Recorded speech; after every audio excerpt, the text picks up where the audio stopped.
and welcome to the second book in the selection series, The Elite. And a firm reminder to always watch your back, or some girl with some paper, scissors, and pens will steal your man through crafting. Quick recap of Book 1. America, not like other girls singer, was chosen as a contestant for Princess Bachelor in the monarchy of Elia, that is based in the North America of the future. In this country, the citizens are divided into 8 castes, with only the top 3 having any money and everyone else being poor. America at first was like, I don't want to go to the competition because she had a boyfriend, but then her broke boyfriend broke up with her, so she went to the competition and she was like, the prince is stupid, but the prince was really nice, and then she was like, hey bestie, let's be friends to the prince, and then she fell in love with the prince, but then her boyfriend showed up as a palace guard and he's like, America, I still want you. Though unsure of her true feelings for the prince, America has made it into the top 6 contestants, the elite, and now has to decide if she has any real feelings for Max and the prince, or if she wants to be with her former boyfriend, now palace guard. I tried to film this video before without doing my makeup because I have a raging individuality complex and everybody does their makeup, but it just kept me extremely unfocused the entire time. I should find a different activity. Maybe I can start crocheting. We open on a stargazing date between America and Maxon, and they're sweet and lovely. But America, you know, she's not sure about Maxon yet. Like, you know, she knows she likes him, but she's not sure how she likes him, or if she likes him enough, if you want. She asks, like, Maxon, I really need more time to, like, explore my feelings, and Maxon's like, babe, you know I love you, so I'm gonna give you that time. She also asks, hey, what is Halloween? Because he read about it in her father's forbidden secret history books, because you're not allowed to have history books in this country. So then Maxon says, well, let me find it out for you, babe. So they go to this secret library that only the royal family is supposed to know about, but he shows her anyway because he trusts her. Maxon's judgment is not the greatest, but we want that in a millionaire. There we see a computer, and America is super freaked out, like, oh my god, a computer, that's so weird and indie. We also find out that Elia is only 90 years old, so you want to tell me in 90 years everybody forgot everything? Like computers and how history went, and like people are still alive, right? Don't think about it. Like, I always start thinking, and that's when I lose. So they Google up what Halloween is, and they find out all about it, and they find something written about it in Gregory or George Gregelia's diary. Gregelia is the guy that founded the country of Elia, you know, Maxon's forefather. And he's said to be this, like, really great, amazing guy that freed North America from the evil Chinese that were using it as a puppet state. And America is really interested in the diary, so Maxon says, like, hey, babe, take it and read it. And she's like, thanks. Hello. On her way back, she meets Aspen, who is palace guarding. And here we find out one of her other major problems. She likes Maxon, but she has not felt a spark yet. The book tries to describe this in very flowery language, but essentially, America is horny. Without a word, I walked past him. Before I could turn the handle on my door, he gently grazed the skin on my arm. It was slow but brief, and in those few seconds I felt that need, that sense of longing that Aspen tended to inspire in me. One look at his emerald eyes, hungry and deep, and I felt my knees start to go shaky. I moved into my room as quickly as I could, tortured by our connection. Horny. He also tells her to not forget about him. Ugh. As a sane person and a firm believer in the ancient art of gold digging, I am firmly against Aspen every way we can. Maxon is a pushover millionaire. Aspen has no monies. Plus, he's difficult. I feel like he would cheat on us. However, for some godforsaken reason, America is tortured all the time by thoughts of Aspen and Maxon because they're both good choices. How could I leave one side of me devastated by not choosing the other? But luckily, those tortured love triangle thoughts don't last long, because Maxon comes to her room and says, hey, I saw how much you liked Halloween. Do you want to throw a Halloween party? And we can invite your entire family because I know you like your family. And she's like, oh my god, really? You're so great. Let's get married. Just in that moment, for the first time, it came to her mind that he actually dates all the other girls in the competition, and she doesn't like that suddenly, so now she says, I'm choosing you. Not the palace, Maxon. I could care less about the clothes or my bed or, believe it or not, the food. It's you, I said. I don't want to leave you. Me? I nodded. You want me? That's what I'm saying. He paused a moment. But what did I do? I don't know. I just think that we'd be a good us. We'd be a wonderful us.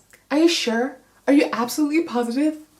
If you're sure, I'm sure. Isn't life simple? The castle is buzzing with lessons and preparations for the big ball. And we have to insert the obligatory Aspen moment where he says, I still want you, America.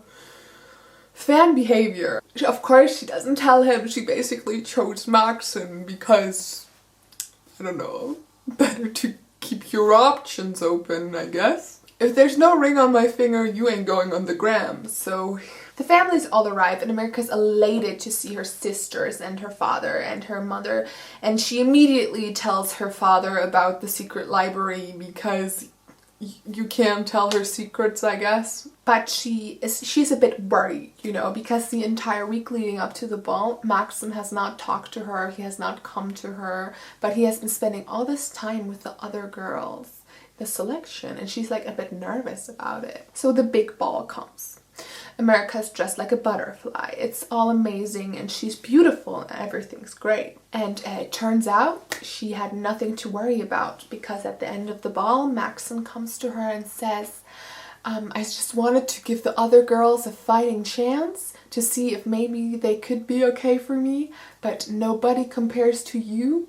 You are a spunky redhead who tells it like it is, and I only want you, America. There's only you. Maybe I'm not really looking. Maybe they aren't right for me. It doesn't matter. I just know I want you, and that terrifies me.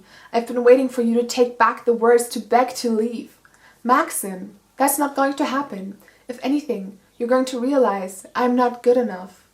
Darling, you're perfect. Soon as proper for me to end the selection when I propose to you, I want it to be as easy as breathing for you to say yes. I promise to do everything in my power between now and that moment to make it that way. Anything you need, anything you want, say the words. I will do everything I can for you. America! Why is this even difficult? Why is this even a choice? A millionaire just telling you he'll give you anything. I was overwhelmed. He understood me so well. How nervous I was about making this commitment. How frightening it was for me to become a princess. That's not fair, Max, I mumbled. What in the world am I supposed to be able to give you? He smiled. All I want is your promise to stay with me, to be mine. Sometimes it feels like you can't possibly be real. Promise me you'll stay. Of course, I promise. Don't worry, she'll take it back. He doesn't propose right now, but he says he will in the future. Everything is great, everyone is happy, but then the book decides for some reason that what it needs is plot and conflict, so the next morning happens. America is dressed in a frenzy by her maids and nobody tells her what's up. She gets rushed downstairs and there she sees all of the other girls from the selection, everybody except her best friend Marley. You remember from book 1, Marley had a secret. She told America she really didn't like Prince Maxim and didn't want to be his bride, but for some reason she really wanted to stay in the palace. Well, it's revealed now. They get led to some public flogging place, a place where you hit people, and Marley gets led on the stage along with a guard named Carter.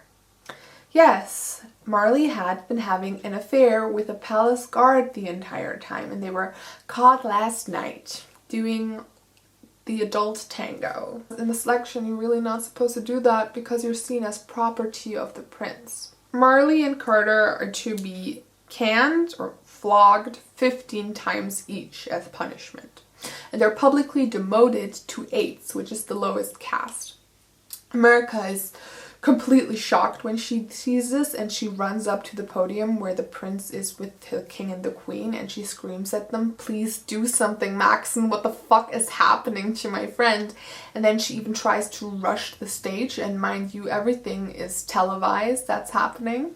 she gets apprehended by some guards and taken back to the palace. Back in her room, America is really mad and Maxon comes and says, "Please babe, I had no choice. The news found out about it before the palace found out about it. I had to do something. We couldn't just do nothing. This was the least awful thing I could do to her." But America doesn't really believe him and she asks him to get out. And he is very panicked saying, "Babe, like yesterday we were practically engaged. Do you still want me? It's not even been 12 hours. And she's like, "I don't know. Get the fuck out." Aspen comes in, and just in that moment, because Aspen said one nice word to America, all of a sudden the competition is back up again, I guess. A couple of days later in the women's room, Celeste calls Marley a whore. And then they fight.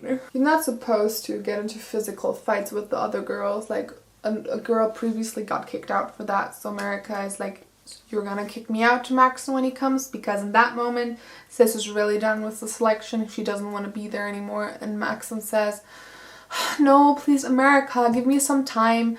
Being a princess is not always like this. The job has good parts to it too. Please, now give me some time. I gave you some time to change your mind." And America's like, "I guess." When America returns to her room, she finds a note from Aspen asking her to meet up later. Ladies and gentlemen, if your best friend just got publicly on television flogged 15 times until her fingers bled and she was screaming, will you A, immediately start your own affair with the palace guard, or B, don't do A? Just a little pro tip there. Yes, America and Aspen meet up and have a secret date where Aspen says stupid things like, "The sky is blue and I love you." And America's like, "Oh my god, I love you, Aspen. You're so great. Maxon sucks." Hey, babe, America. Like, I'm not on Maxon's side on this necessarily, okay? It was wrong what happened, and you have a right to be mad and to question the life you thought you wanted because of this. However, think of the island we could buy. Later in the women's room, America reads an article that basically puts her as the lowest of the choices still in the palace and convinces her that the general public thinks she sucks too and that she would be a horrible, terrible princess. She meets up with Aspen and asks him, "Hey, do you think I would be a good princess?" And Aspen says, "No, you would be a terrible princess. You're not calculating enough." The next morning, the king announces that he and the queen will be having tea with the selected girls to get to know their future daughter-in-law. And America's really nervous because though she has spent time with the queen, she is often in the women's room, she has never spent time with the king. At the tea, however, the king completely ignores America and doesn't talk to her at all, which makes America think, oh, the king agrees that I would be a terrible princess and I can't do this and I'm wrong for his son, which leads her to breaking down and crying alone in her room. To bring some pep into the competition and to test them on their queenly abilities, I guess, the girls are divided into two teams. They are supposed to throw a welcoming banquet ball reception, whatever, for two of their international allies. Natalie, Elise, and Celeste do it for the German Federation, and Chris and America do it for the Italian monarchy. So Chris has never really been important in the first book. She was pretty unmemorable. She is a 3. And during planning, she says this to America, and I quote, "You're so smart, America. It's no wonder Maxon liked you so much." And my ears are tingling. What do you mean liked us so much? While we were being sad about Marley's punishment, Chris used her time to steal our man. The rebels attack the castle and everybody goes to the bunker. And Maxon carries Chris in his arms because she apparently hurt her foot. And the entire night, the two are giggling and talking and he has his arms around her. What is this? This is not allowed. Listen, you gotta watch your back and your bag.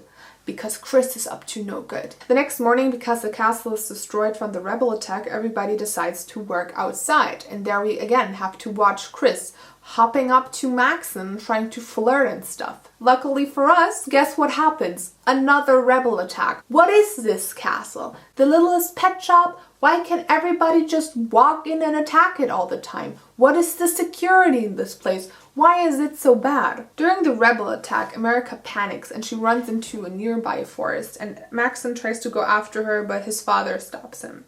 She doesn't look back and she runs through the woods and decides to hide in a tree. She waits a little bit and oh my god, suddenly 2 rebels come and walk under her tree, but they don't see her. And they are carrying something they took from the castle. What is it? Books. The male rebel goes away and leaves the female rebel all alone, and she looks up and she realizes that America is there. But instead of killing her, she just curtsies and smiles and goes away. America is then found a couple of hours later by some palace guards who bring her back to the castle. I think there's a difference between a castle and a palace, but I'm uneducated, so. In the middle of the night, America is awoken in the hospital wing by Maxon's sneeze. In that moment, she then and there decides to forgive Maxon about the whole thing with Marley, because she saw how concerned he was about the girls when the rebels attacked and how he wanted to run after America. So he must be a good person, and if he had any other choice, then he would have taken it. And Maxon is very happy about the whole thing, and he even offers her help for her project with Chris because, and I quote, "He can't stand to have either of them leave." And with that, it's officially confirmed. America slipped up and somehow Chris squeezed herself through the door. Congratulations! When it's time for Chris and America to hold their reception for the Italian monarchy, it goes really great. The monarchy loves it, and America even becomes buddy-buddy with the Italian monarchy. It even goes so far that at the end, the Princess of Italy, Princess Nicoletta, comes up to America. And she basically says that the Italians were always wary about having a relationship with Ilia because they really don't agree with the caste system. However, she saw on TV how America tried to stop Marley's flogging. And she sees in her a positive change. And she says that if they can do anything to unofficially help America in her ascent. So the Italian princess obviously thinks that America would be a great fit for the throne. And she gives her her phone number. Back in her room, America gets a letter from her dad saying, "Hey America, you would be a great princess. I love you, sweetie pie." The next morning, Maxon calls her up. He wants to show her something, and he leads her to the princess suite, where out of a hidden doorway, no other than Marley appears. Apparently, Maxon couldn't tell this America before, but he made sure that after Marley's flogging that she received proper medical attention, and he even gave her and Carter jobs in the palace. He didn't tell his father, he just did it because he's a good person, and he really understands Marley and feels for her, and he even married them. He married Marley and Carter. They're apparently in love and happy as eights. Plot goes along. Max and the king are leaving to go to New Asia, which apparently they're at war with this country. Cool. Maxon says his goodbyes, and when America returns to her room, there's a note from Aspen saying, "Maxon is gone. This changes everything." Go away. I don't want this. I want Aspen and Chris to go into a deep dark closet where I lock them in and throw the key into a river to never open it again. I want my island and I want my money and I hate it here. She meets Aspen on another one of their stupid secret dates where they say this wonderful piece of dialogue. "We're a mess, aren't we?" A big one. "Sometimes I feel like we're a knot, too tangled to be taken apart." "It's true. So much of me is tied up in you. I feel kind of lost without you." "We'll just have to stay tangled then." He kissed me gently, like if he pushed too hard, the moment might shatter and we'd lose everything. Next morning, Chris puts all her cards on the table. Well, I had prepared myself to lose. I think we all had, except for maybe Celeste. It was obvious, America. He wanted you, and then everything with Marley happened and it changed. I can see he still cares about you. I'm not blind. I'm only saying I think you and I might be neck to neck at this point. I like you, and I think you're a really great person, and I don't want for things to get ugly. However it turns out. Well, I want things to get ugly, like your ugly face. This is me offering to be completely honest about my relationship with Maxim, and I'm hoping you'll do the same. When did you two get so close? I guess right after everything with Marley. It probably sounds stupid, but I made him a card. That's what I always did back home when my friends were sad. Anyway, he loved it. He said no one had given him a present yet. He was so happy. He asked me to sit with him a while in his room. You've seen his room? Yes, haven't you? Anyway, after that, he started visiting me during pretty much every free moment he had. It happened kind of fast. Has he kissed you? I blurted out. She smiled bashfully. No, but I think that he would have if I hadn't asked him not to. In my family, we sort of have this tradition where we don't kiss until we're engaged. Okay, girl defiant. Papa. Would you do me a favor though? Sure, if I can. If you're certain that he doesn't want me, could you maybe warn me? I don't want to know how you feel, but I love him. And I'd appreciate being told, if you know for sure anyway. She loved him. She said it out loud fiercely. Chris loved Maxim. How dare you? This feels deeply sexist to me. Listen, 2 men fighting for 1 woman, that's feminism. 2 women fighting for 1 man, that's sexist. I will explain no further thing about this. On her way to her room, America finds a note on the floor which she's not supposed to see. It's not for her, but it basically says that what the rebels want is for the selection to end. Yeah. The prince and the king end up returning. Chris left seconds later. Maybe she was making a welcome home card. Okay, sassy. So this entire time, America has been reading in the diary of Gregory Aaliyah, trying to find some wisdom from the supposed great man. But she slowly catches on that he might not be the person everybody says he is, because he says things like collapsing the system and making his daughter useful for once. She steps out on the balcony and sees Maxim down there, and she asks him to come up. Even after everything with Marley was revealed that everything turned out great, their relationship is still not good. He gives her a bracelet that he got her from his trip to New Asia, but that just sparks yet another one of her flew of thoughts like, oh my god, what did he say to the other girls? Oh my god, the other girls. I don't want to be a princess. Yada yada yada yada. And she ends up crying and sending him away. Ugh. Another project appears on the horizon. Each one of the girls is supposed to start a charity about a cause they care about. America has no idea what to do it on. She has seen the worst thing with the contestants there, but she doesn't know how to fix any of it. And she gets into a fight with Aspen over it, because Aspen basically says, America, let's eat the rich. You know, they all suck. What do except put on The Bachelor every 25 years? And America is like, oh no, don't think about that. Just look at us. I'm a 3 now, you're a 2. We have it made. Stop thinking about helping others below you. Just be lucky that you're not like them. You know, some Republican pull yourself up by your bootstraps kind of beat. It pains me, but Aspen is right. I am quite frankly for the rebels. Please do kill them. Fuck the monarchy. What do they do for us anyway? However, if you are an eligible young prince and you're insistent on taking me out, please do so. Additionally, if you're Preston Bezos, I think is your name, the son of Jeffrey Bezos, I hate your father and everything he does, but I hate paying rent more, so please take me out. Choose a personality, I will wear it. Startled by that, America continues to read in the diary until she gets to the part where she finds out that, shocker, Gregory Aaliyah wasn't actually this great guy. He was a selfish egomaniac who didn't want what's good for the country but wanted power, and the caste system was not enacted out of a necessity for order, but only to punish his enemies and reward his friends. So the founding father of North America was secretly a bad guy. Oh my god.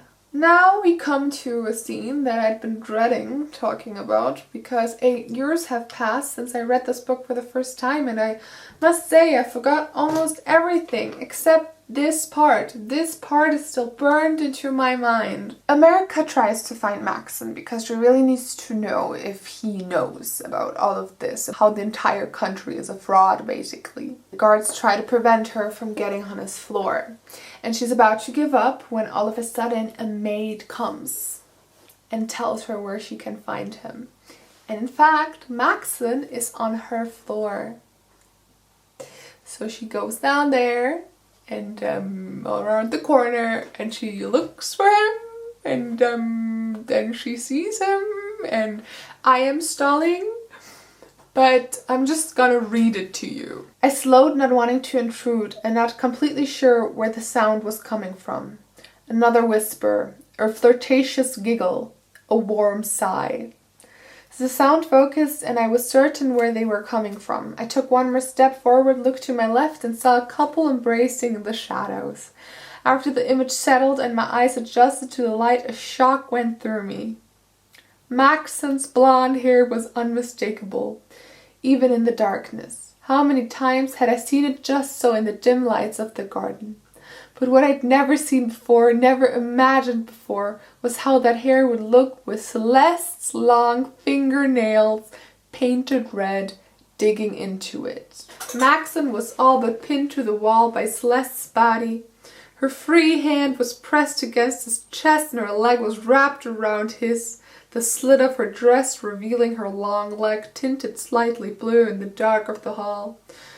She pulled back slightly only to fall back onto him, slowly teasing him, it seemed. I kept waiting for him to tell her she'd get off him, to tell her she wasn't what he wanted, but he didn't. Instead, he kissed her. She lavished in it and giggled again at his affection.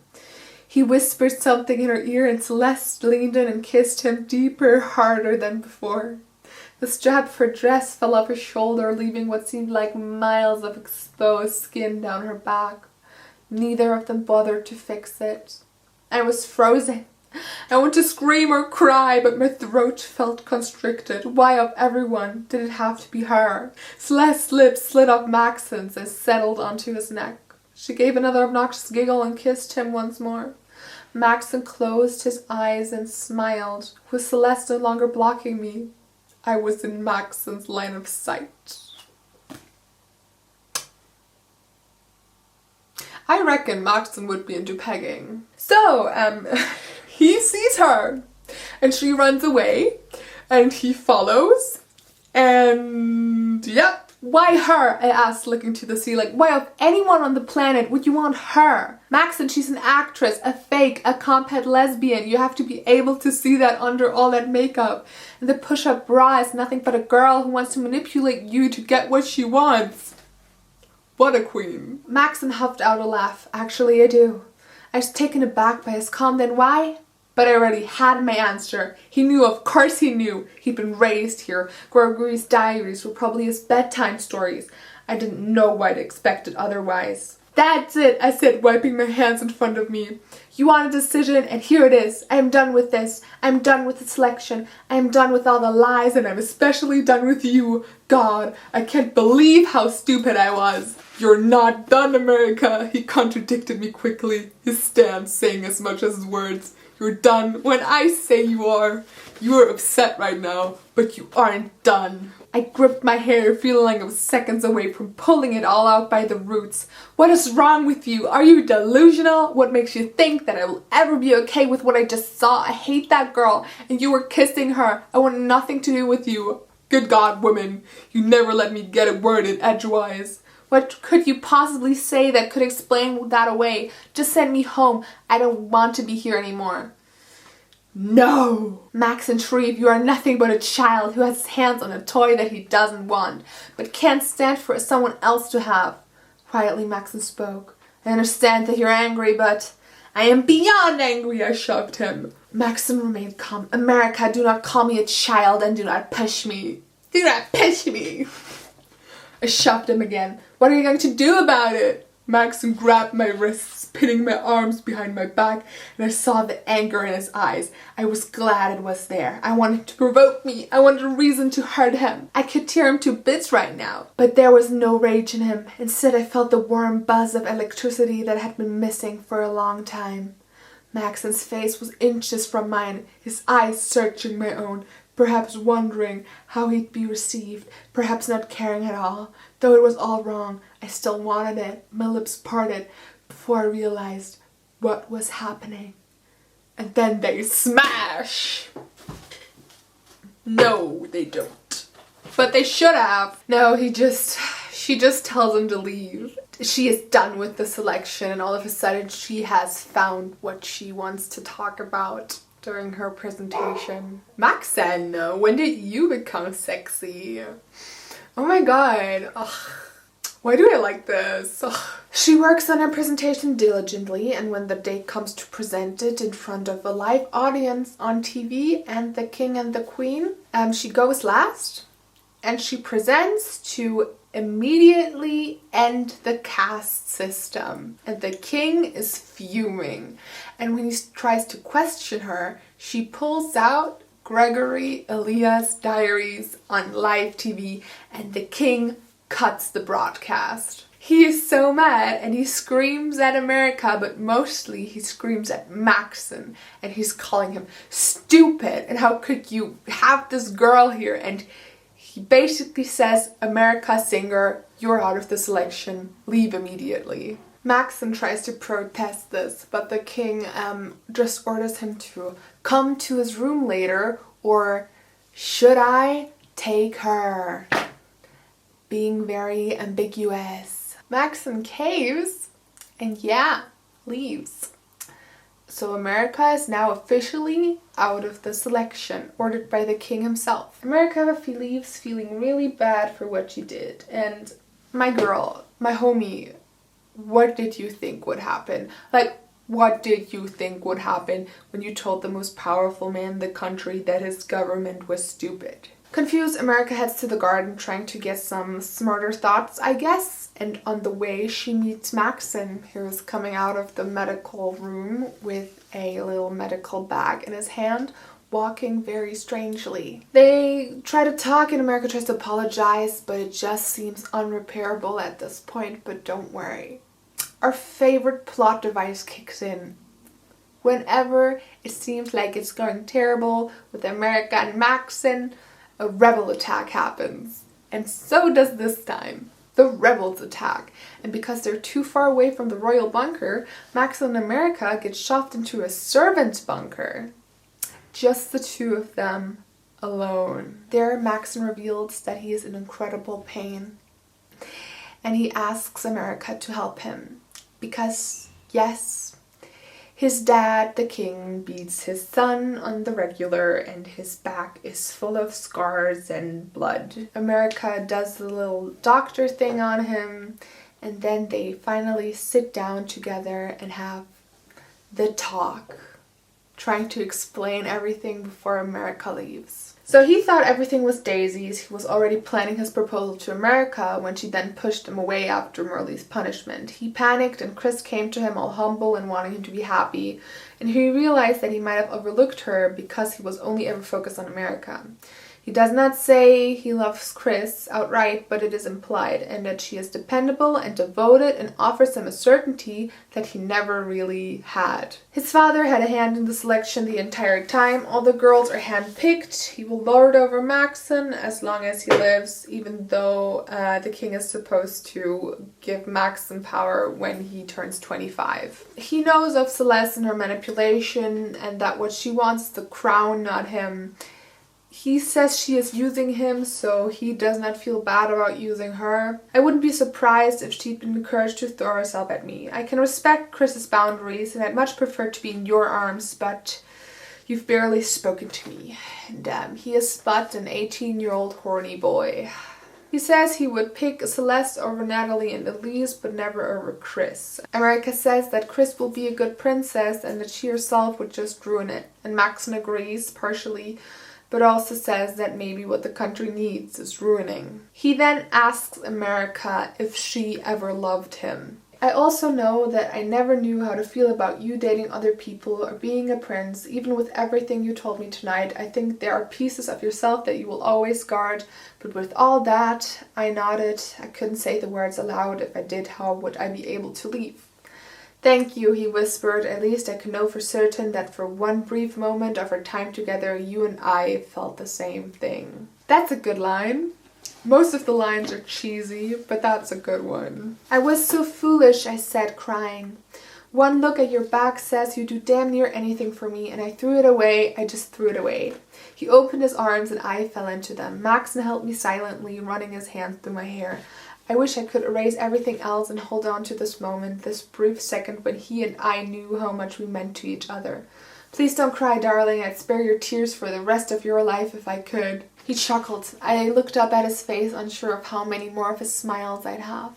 Maxon's fingers swept away the tears from my cheeks, and he sat there gazing into my eyes. I did the same to him, wanting to remember this so badly. America, I don't know how much time we have left together, but I don't want to spend it regretting things we didn't do. He slid that hand deep into my hair and pulled my lips to his. And then they smashed. No, they didn't. Why don't they? I'm convinced they don't know how. They make out. It wasn't like I made his world better. It was like I was his world. It wasn't some explosion. It wasn't fireworks. It was a fire burning slowly from the inside out. Okay, now the lines are stupid again. They make out some more. Then America has a galaxy moment and says, hey, Maxon, what if the rebels are looking for Gregory Elia's diary? But then we drop that fairly quickly, so don't worry. They kiss some more and hold each other and whisper sweet nothings into their ears, and then they fall asleep. The next morning, they're woken by a guard who is very happy to see them because nobody apparently knew where they were or that they were safe. Some people thought they were dead.